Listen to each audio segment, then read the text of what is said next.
প্রিয় সহযোদ্ধারা, প্রিয় ভাই ও বোনেরা, আজকে অনেকে বলেছেন ঢাকা নয়, ঢাকা নয় আমার হাবিবুর রশিদ হাবিবের ঘাঁটি। আমি এই কথাটা বিশ্বাস করি না। আমি মনে করি ঢাকা নয় বাংলাদেশ জাতীয়তাবাদী দলের ঘাঁটি। ঢাকা নয় বাংলাদেশ জাতীয়তাবাদী দল, সবুজ বাগ, খিলগাঁও, মুগদা আমাদের বিএনপি অঙ্গ সংগঠনের ঘাঁটি। জাতীয়তাবাদী দলে আমি একজন কর্মী, আমি আপনাদের সহযোদ্ধা। আমি দায়িত্ব পালন করার জন্যই শুধুমাত্র আপনাদের পাশে দাঁড়িয়েছি। আপনাদের সহযোদ্ধা হিসেবে, আপনাদের ভাই হিসেবে সারা জীবন আপনাদের পাশে থাকতে চাই। আমি কখনো আপনাদের নেতা হতে চাই না, আপনাদের সহযোদ্ধা হতে চাই, আপনাদের ভাই হতে চাই। আপনার যদি সেই ভাবে আমাকে রাখেন, ততদিনে আমি আপনাদের সাথে থাকব। যেদিন আমার আচার ব্যবহারে আপনারা মনে করবেন আমি আপনাদের উপর নেতা সুলভ ব্যবহার করছি, সেদিন আপনারা আমার পরিত্যাগ করবেন।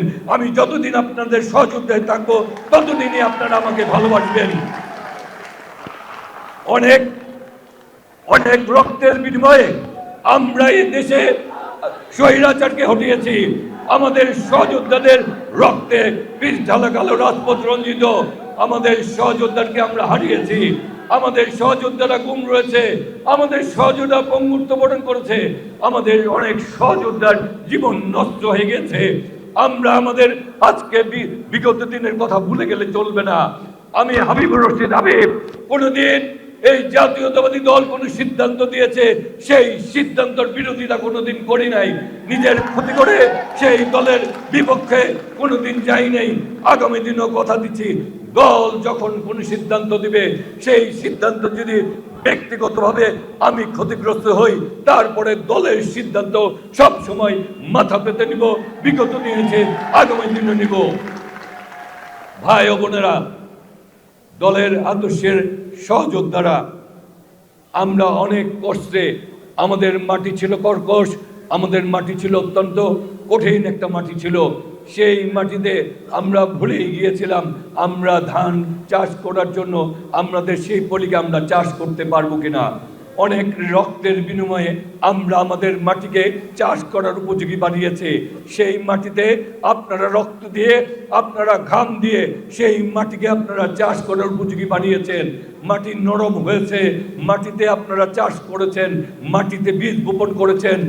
ধান আস্তে আস্তে আজকে বীজ থেকে ধানের পরিণত হচ্ছে, আজকে গাছ পেকেছে, আজকে ধান হলুদ হচ্ছে।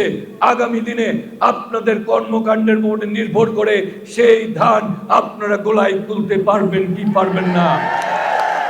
আপনারা যদি আপনার ইমানদারিত্বের সাথে কাজ করেন, যে এই ধান সোনালী ধান হচ্ছে, সেই ধান আপনারা যদি 12 তারিখে আপনাদের পবিত্র দায়িত্ব পালন করেন, তাহলেই শুধুমাত্র সেই সোনালী ধান আপনারা দেশনেত্রী বেগম খালেদা জিয়া, তারেক রহমান, মির্জা আব্বাস, আফরোজা আব্বাস এবং সবুজবাগ খিলগাঁও এলাকার সকল পর্যায়ে দলমত নির্বিশেষে সকলের হাতে সেই সোনালী ধান আপনারা তুলে দিতে পারবেন। আর তা না হলে আমরা যতই কষ্ট করি না কেন, আমরা আমাদের ফসল আমাদের গোলায় কিন্তু ভরতে পারবো না।